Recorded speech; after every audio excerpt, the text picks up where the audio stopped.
And now, News Channel 10's 24/7 local weather first alert forecast.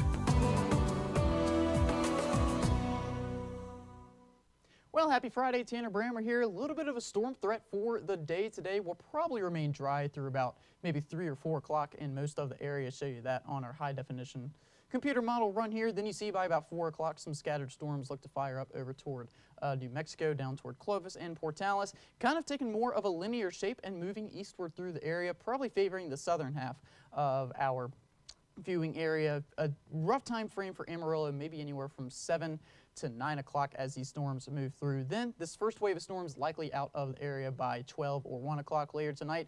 Then we're going to see a cold front come through, and that may spurt a second round of storms. That's going to be late tonight into early tomorrow morning. Probably that second round, if this does hold true, hitting Amarillo at about 7 to 9 o'clock in the morning. And so about a 12-hour time difference in those two rounds moving through, and then eventually moving out. Should be clear by tomorrow afternoon by about 2 or 3 o'clock. So a look from the Storm Prediction Center today has upgraded us to a slight risk for most of the Texas Panhandle, kind of favoring the west and the south portion of the area, but other places still under a marginal risk, so nobody's completely in the clear of any thunderstorm activity today. Then just a marginal risk for the day tomorrow, seeing that since it's an early day event, won't be as much daytime heating available for those storms to kind of feed off of. So talking about the main threats for today, nothing, we're not expecting a super severe outbreak, not like what we've seen a few times earlier this year, but some of the main threats we're talking about. Flash flooding is possible. The main threat we're looking for is some strong gusty winds, maybe up to 70 miles an hour,